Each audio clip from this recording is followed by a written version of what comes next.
प्रधानमन्त्रीले संसदमा हिजो नेपालले पनि धेरै ठाउँमा भारतको भूमि मिचेको रहेछ भनेर दिनुभएको अभिव्यक्ति सीमा समस्या सम्बन्धी अज्ञानता त हो नै, तर त्योभन्दा बढी गम्भीर राष्ट्रहित विपरीतको अभिव्यक्ति हो। लिपुलेक, लिम्पुयाधुरा, कालापानी लगायत नेपालको करिब 60,000 हेक्टर भूमि भारतले अतिक्रमण गरेको हाम्रो राष्ट्रिय दाबी हो।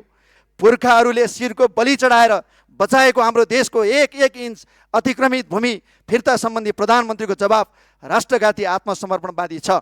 जै आश्चर्यको कुरा त सरकारवादी दलका सभापतिको भारत भ्रमणको पूर्व सन्ध्यामा प्रधानमन्त्री दौडिएर आएर यो अभिव्यक्ति दिनु भारत भ्रमणको अवसरमा भारतलाई दिएको उपहार त होइन। प्रधानमन्त्री संसदप्रति जवाफदेही हुनुपर्छ र संसदमा सांसदले सोधेका जनताका प्रश्नको उत्तर दिनुपर्छ भन्ने मागलाई सम्बोधन गर्दै सभामुखलाई समेत सरप्राइज दिएर प्रधानमन्त्री संसदमा आउनुभयो र इमर्जेन्सी प्रश्नोत्तरको परिस्थितिजन्य व्यवस्थापन सभामुख महोदयबाट भयो। त्यसलाई आकस्मिक प्रश्नोत्तरको रूपमा हामीले स्वीकार गऱ्यौँ र भाग लियौँ। सभामुख महोदय, नियमावलीमा व्यवस्था छ कि प्रश्नोत्तरको समय निर्धारण गरिन्छ र प्रश्नकर्ता र प्रधानमन्त्री बीच व्यवस्थित प्रश्नोत्तर सञ्चालन गरिन्छ र प्रधानमन्त्रीको जवाफ जिम्मेवारपूर्ण हुन्छ। यसबाट हामी नयाँ भन्ने मित्रहरूलाई गम्भीर शिक्षा प्राप्त भएकै हुनुपर्छ कि राष्ट्रको प्रमुख पद जोसको मात्र पद होइन, यो त होस, अनुभव, ज्ञान र जिम्मेवारी बोधको पद हो। सभामुख महोदय, बहुमतले दिएको मूर्खबल, अनुभवको अभाव र कूटनीतिक भाषाको महत्त्वको अनभिज्ञता र स्टन्ट शैलीको पराकष्ट हिजो राज्यले ठुलो क्षति बेहोर्नु पर्यो। प्रधानमन्त्रीको जवाफी अभिव्यक्तिमा एकातिर देशको मिचिएको भूमि प्राप्त गर्न चाहिने दृढ राष्ट्रिय इच्छाशक्ति, निडरता र कूटनीतिक परिपक्वता देखिएन भने अर्कोतर्फ सीमा क्षेत्रका नागरिकले खेतीपाती गरेको विषयसँग देशको भूमिमा भारतीय सैनिक परेड खेलेर देशको भूमि कब्जा गरेर प्रयोग गरेको विषयको तुलना गर्नु गम्भीर राष्ट्रिय आत्मसमर्पणवादी चिन्तन देखिन्छ। अझ प्रमले इङ्ल्यान्ड सरकारसँग अहिलेको युके तत्कालीन ब्रिटिसको समेत प्रसङ्ग निकाल्नु आत्मसमर्पणवादको अर्को पराकाष्ठको रूपमा देखिन्छ।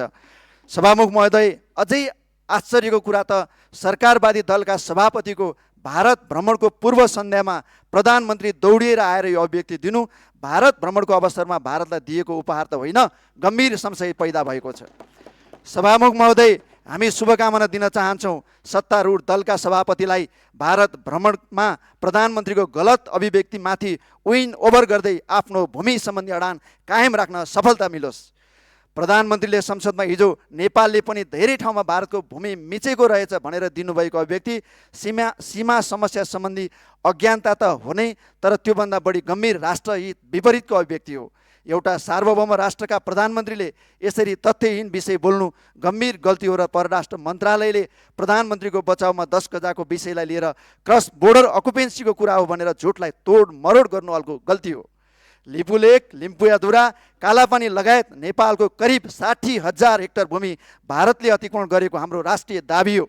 भारतीय सेनाबाट भएको यो अतिक्रमणको तुलना 10 गजामा वरिपरि खेतीपाती गरिएको कुरासँग तुलना गर्ने विषय नै होइन।